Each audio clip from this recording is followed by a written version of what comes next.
So I am at Don't Drive Naked, and we will be interviewing John Wiley, the owner, out of Indianapolis. Well, first of all, John, I just want to say thanks for having me in to your location today, and really just want to have an open conversation. And I always love starting with asking any business owner or entrepreneur, why in the world, it's been 31 years? 31 years, yeah. So 31 years. Why in the world 31 years ago did you take a leap of faith and start wrapping vehicles? Well, I think we both agree that it starts with being a little bit crazy. Yep. I think every business owner has a little. Sometimes when we look back, we're almost thinking like, was I a little bit crazy or a lot crazy? For me personally, I am not wired like everybody else, I think, sometimes. Mm-hmm. I've even learned a little bit about this, about some of like DISC personality profiling. Mm-hmm. And sometimes I even wonder, why do I do the things I do? Mm-hmm. And for me, it meant something to me to build something that would have value someday. And that mattered to me, to build something that would have value. But it also mattered to me is, even when I was working in or managing another company, I didn't feel like I agreed with the personality of the company or the way it treated its customers or the way it treated its employees. And those weren't things that I could have a lot of effect on as a manager.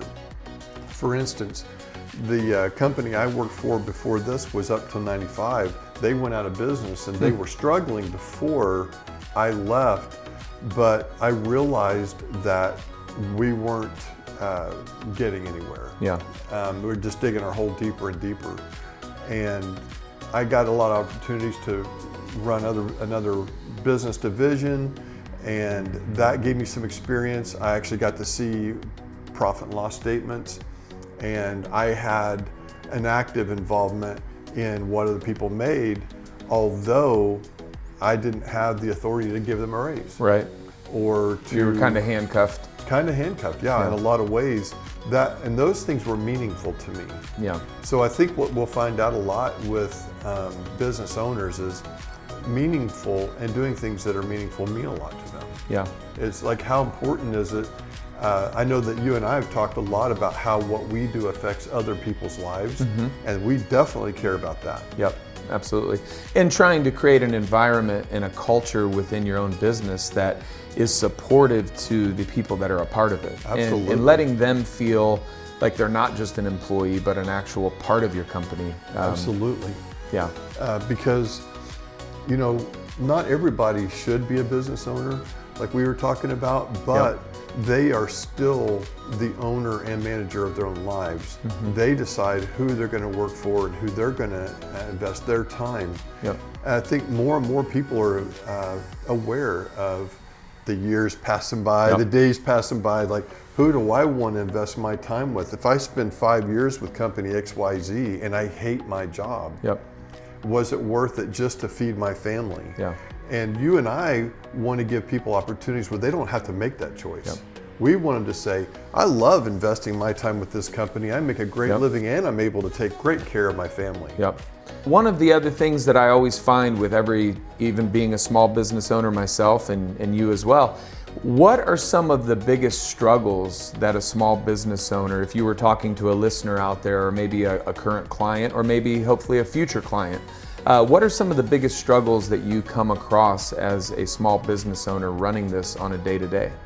I would say my biggest struggle is the things I don't know. Okay. And what does that mean? We were joking around today about if we were writing a book, what would the book be called? Yeah. And I've done a ton of networking where I've gone to networking groups, networking events. I still go to about a half dozen golf events. I don't golf. Well, somebody tried to teach me, but I'm pretty terrible. Yeah.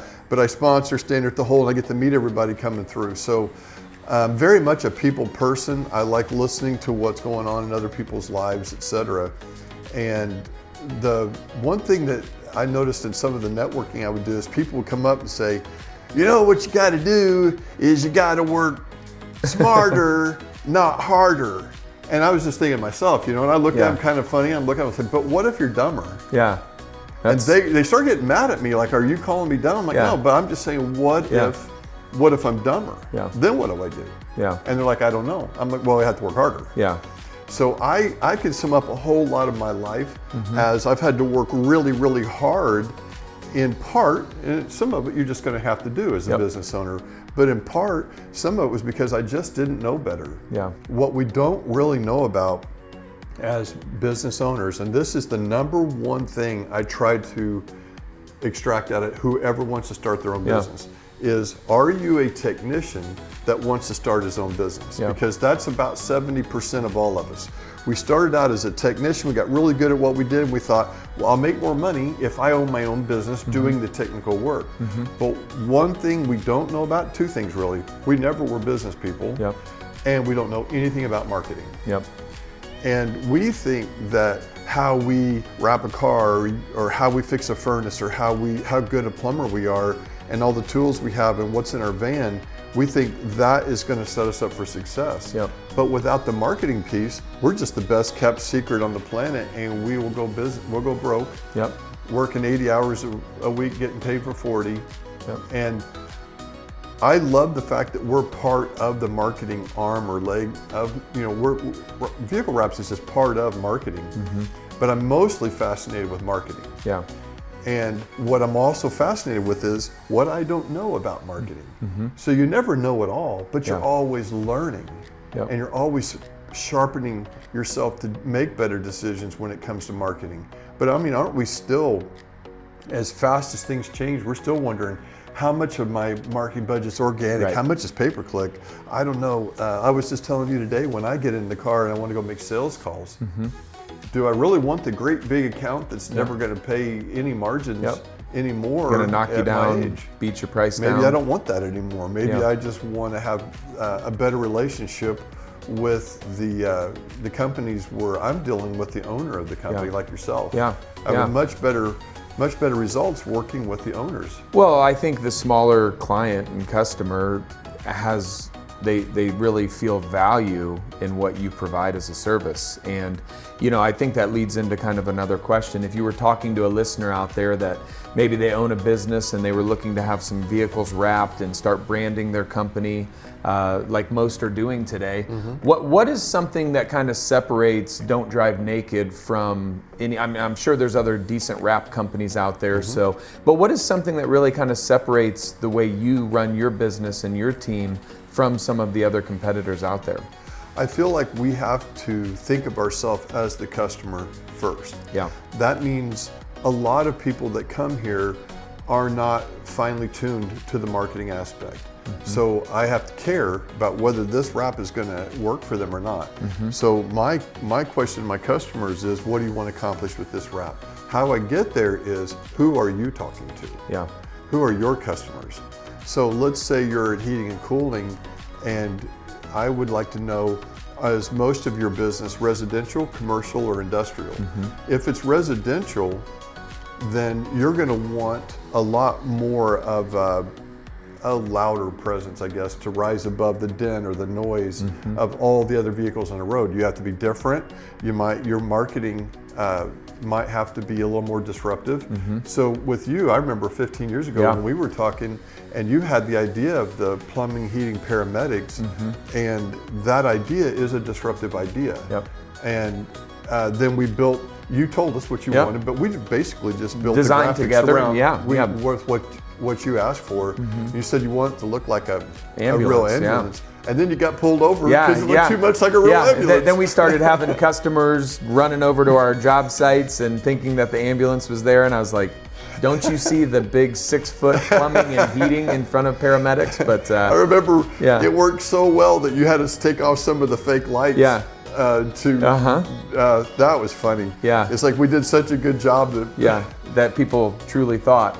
But if a listener were out there and they were like, I've been really contemplating wrapping some vehicles, rebranding my company, those are all services that you guys offer. Absolutely. Like if somebody came to you with an idea and said, hey, I have ABC window cleaning and company, and I want to come up with a new kind of design, maybe stand out a little bit more. You guys do that service for them? I do. We have our own designers. We have all of our own production equipment and people, and we have our own team of installers. Yep. I've never been able to outsource things and stay in control of the quality and when things get done. Like, that's all execution. Sure. We have to be in control of the execution because the customer feels that on the other end. So everything about the way we do things here, I always ask myself, and I even ask my customers when they come in, can you feel the difference between working with me and somebody else? Yep. I know I pour a lot of my heart and my blood, sweat, and tears and my energy into making sure it feels different. Yep. I'll say, what made you pick me? And they're like, well, to be honest, we reached out to 5 people and you're the only one that answered the phone. Wow. I'm like, well, so I'm in the top 1% just Yeah. because I answered the phone. It's And- the little things though sometimes But in it is. business. But then you fall back and you're like, well, I've tried so hard Yep. with so many Yeah. things to be so different. And another thing I hear a lot is they'll say, well, we asked for prices and nobody gave us a quote. Yeah. You're the only one that responded Yeah. and gave us a quote. They say, hey, I'm really thinking about starting my own business. And I say, why? What is Yep. your why? Yep. Because I don't know if you've read business books and Sure. things like that, motivational, because I've read plenty of them. And one of the things they all agree on is if your why is not strong enough, you won't get through Yeah. the hard times. Well, hence why I started the question and ask every entrepreneur and business owner, like, why? Why did you start this? I mean, it takes a huge leap of faith It does. to leave a company that you get paid every week at, you have security, or you believe you have security, and to go out and start and take a leap of faith to do your own company. If you It's want a to- lot. And for some of us, if we want to do meaningful work, we have to have an element of control about how that work gets done. Yep. And without some element of control, we really are just kind of at the whims of somebody else. Sure. And some of us are more aggressive, some are more passive aggressive, but none of us really want to work for someone who has no moral or ethic code. Correct. Or if they just don't care about us. Sometimes we just have to care about ourselves and the people that are in our world. And I know control is kind of a bad word, but No. we have to have an element of control to be able to make decisions. Yeah. Now, on Well, I think back to your point, Yes. even about it takes a little bit of crazy to start a company. It takes a Kind little of. bit of, they say that, entrepreneurs are a little bit off their rocker. I think there's a lot of truth to that because in a lot of senses we are micromanagers. I know what you're talking about. Yeah, right, exactly. I'm But back perfectly to your normal. point about just answer the phone and that's why you got jobs. whenever you say, that John guy that owns Yeah. Don't Drive Naked, you're like, Yeah. oh yeah, he's such a normal guy. Yeah, exactly. Everybody says I'm Yep. so normal. Yep, just a normal Never. dude. That never happens. Yeah. But it comes down to, I talk to a lot of business owners sometimes and it's like, I'm a big sports guy, so I use a lot of sports analogies and it's a lot of just blocking and tackling. And what I mean by that is the basic stuff that a company does and continues to do and not worry about all the trick real. plays and everything else. Just answer your phone. Just do what you say you're gonna do.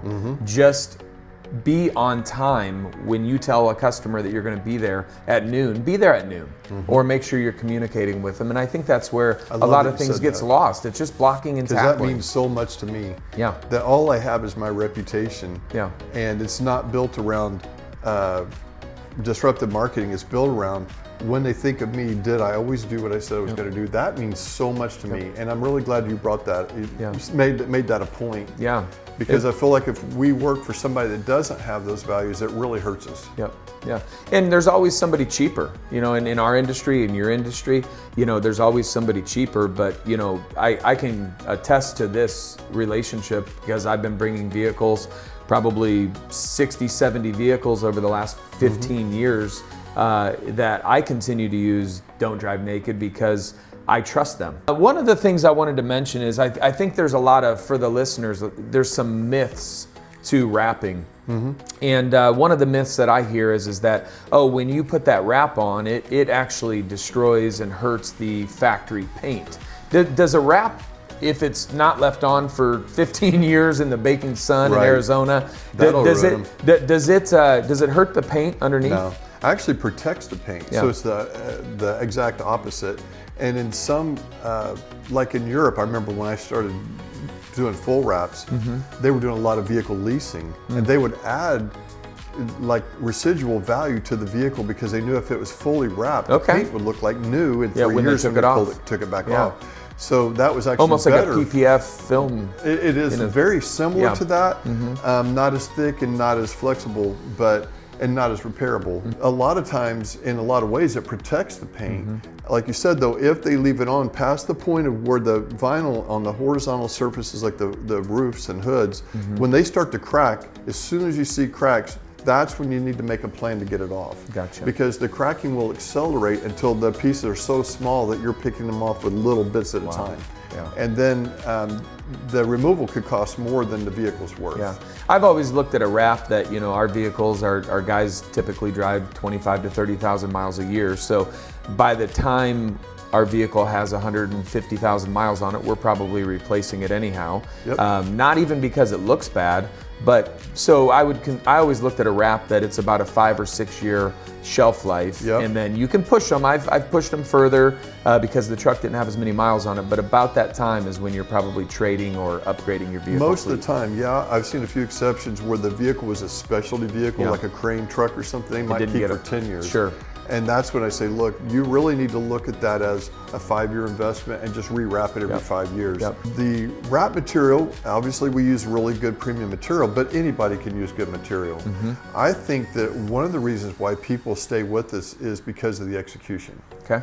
So what I hear a lot from our happy customers are they don't want these vehicles down very long.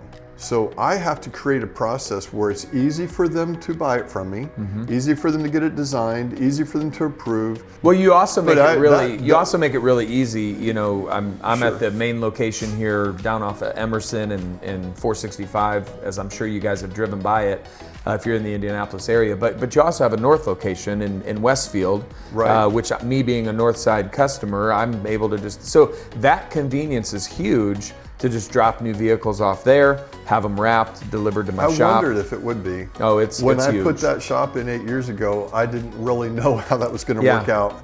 Yeah. But I knew that it was centrally located north side so that anyone on the north side could get there without getting on 465. Yep. Because that's It's huge. some parts of the day is kind of tough. Yeah, absolutely. One of my other questions is if you were talking to a listener, maybe it's somebody running their own business, an entrepreneur themselves, or maybe it's somebody where you were 30 years ago or I was 15 years ago, looking to actually take this leap of faith, start a business. Do you have any encouraging words or any advice that you would give somebody about the pros and cons, I guess, of starting their own company? I do because I care. Yeah. This is something I've always been able to relate with you on. I know that you care about the people that you influence in your life, and so do I. So when they say, hey John, I'm thinking of starting my own business, I say, what is the reason why? What's your why? If they start smiling or grinning, I'm like, okay, you're about ready to say so you can make more money, aren't you? And they said, yes. And I say, you won't. Yep. You will absolutely have to sacrifice more than you ever thought you'd sacrifice. That can come in the form of family time, personal time. What are you willing to give up is what I ask people. And they're like, well, why would I give up anything? I'm a like, business so owner you- now, right? I don't have to work as I hard. have looked people in the eyes and said, what's your why? And if they say to make more money, I say, you've already failed. Yeah. You won't make it. Yeah. Yeah. If you're just running a business to chase money, and It's not there. it's not that it's not there even. That's not a big enough why. That's not going to Not get for a you long through time. the highs and lows of businesses. And you know, you have to have that strong why. I mean, for me, you know, I've said it a lot on videos, is I wanted to serve the community in plumbing and heating and air conditioning better than anyone else. I wanted to bring back the hometown value where you're not creating so much pressure for that homeowner standing in their living room. You're treating them as if they're your family and you're serving them. And I think that that's a big part of our industry is we are in the service business. We are here to serve the customer. We are here to take care of them better than anyone else out there. And if we do that, our business will be a thriving business. That's what I've enjoyed the most about this series, Building the American Dream, is meeting business owners and finding out their whys, because everyone's different. And very rarely do I hear, I started this because I wanted to leave that company and I could go make so much more money. So there is a psychological aspect into how we design the graphics for our customers. I think first we got to care about whether it works. Yep. And I do. I want it to work for my customers. And I offer advice, sometimes unsolicited, like, hey, there's too many things on here. What we want is less Looks information. like a NASCAR. Brand, a lot of them do. Yeah. And we still do them, but it kind of, sometimes I don't take pictures of things. But I really want that vehicle to do what you wanted it to do. Yep. Is it getting people to call the business or to trust the business? Yep. And to the final question, and probably always my favorite question that I ask people is, what role has God played in your life, whether it's your personal life, your business life, or your success in business? How has God played a role in that? That is a very thought-provoking question to me because it does matter. And there have been moments in my life where I feel like I have been assisted and I have asked for help and I have gotten it. And sometimes, even in just the everyday course of business, sometimes I've meditated and asked, am I going to be okay? Yeah. Are things going to work out? And when we are not afraid to ask those questions or believe in a higher power, it's amazing how the answers can come to us and have a calming effect. And I don't think it's just something our brains are playing tricks on us. I really do believe that when we ask for help and we're really heartfelt about it, I think we can get it. Yeah. And sometimes we can even allow just pressures. The everyday grind sometimes can just be a little bit much on us. And we can have a belief system. And I think it's okay for people to have their variations of that. It would be very dishonest for me to say, I've never been helped by a higher power. Sure. Because I just know I have. Yeah, you've had favor in your life. I have had it. Yeah. And when we get into the existential questions of life and what should I believe in and things like this, I look at it I like to boil things down to just the basics. We all want to answer big questions like, why are we here? Well, we were given this wonderful gift of life, and our job is to live it. Yep. And how we live it is definitely our choice. Yeah. But we could also ask for help on living it in the best way possible, especially when we have families and we have people that rely on us. We want to be the best version of ourselves that we can be, and why wouldn't we want to ask for help to be that best version? I think the biggest thing for me that I've seen in the interviews that I've done with business owners is that we have a lot of pressure. We have a lot of pressure on our shoulders, a lot of responsibilities about payroll and employees and making sure that they're taken care of properly. And those pressures, I think it's the biggest thing that drives me to continue this series is learning from business owners myself, but also encouraging them to continue to have faith, because we're not designed to do this all on our own. And not only are we not designed to, we're not capable of it. And businesses have, once again, a lot of highs and lows to them. And in those lows, we need to be faithful. And in the highs, we need to be thankful.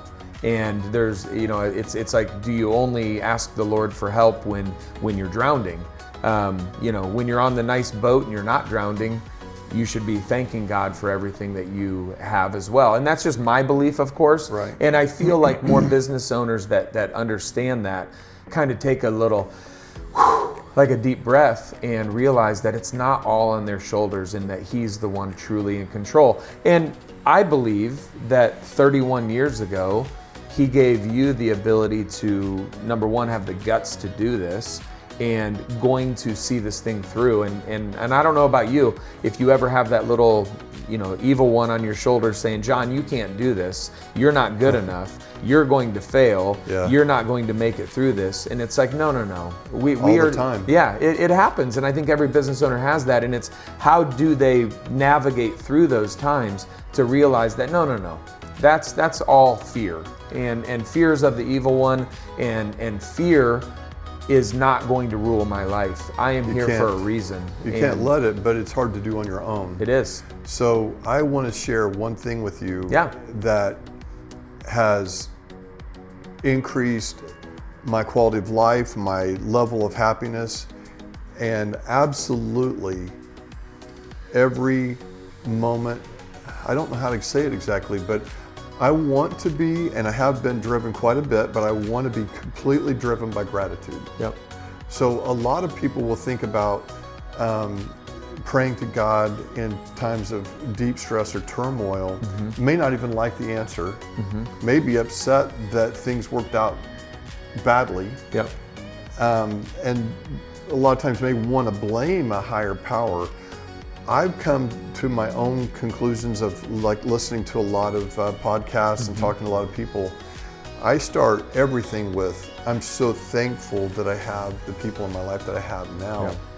And no matter what happens, if the business does well or if it doesn't do well or whatever happens outside of our lives, I'm grateful for the fact that I got to live it and that I've learned the lessons I've learned. Sometimes things go wrong in our lives and they're terrible lessons to learn. Yeah. But when can we come out of it or not?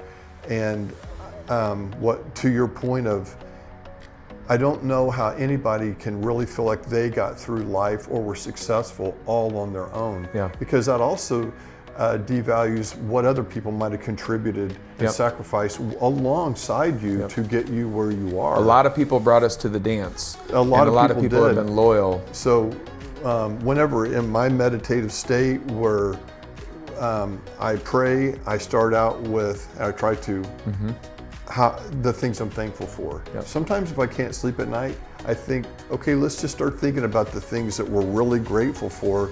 And when you think about that, it crowds out the things you're worried about. Yep. Amen. Yeah, that's fantastic. Well, I have to say, I can't thank you enough for having me in today, and obviously our relationship. And one of my famous, the quote that I love the most is people don't care how much you know until they know how much you care. And and I true. can say to any listener out there that when it comes to a company that I believe truly cares and has shown that, and that's why I trust them, it's Don't Drive Naked, and it's you, John, and I've appreciated our friendship and our business relationship over the years, and look to continue to make that happen. So if you are in the Indianapolis area and you're looking to maybe rebrand your company, maybe add some decals to your vehicles, or maybe you're just at the point where you don't know what that looks like, make sure you look these guys up. They're going to do a lot more than just wrap your vehicle and put some decals on them. They're going to give it a personal touch. They're going to give you their opinions, their design facts, and everything else. So if you're in the Indianapolis market and you're looking to do that, make sure you look these guys up. I'll put their information in the description below. But I just want to say thanks for tuning in today, and we appreciate it. This is Thank you. episode 11 of Building the American Dream. Thank you. Thank you very much.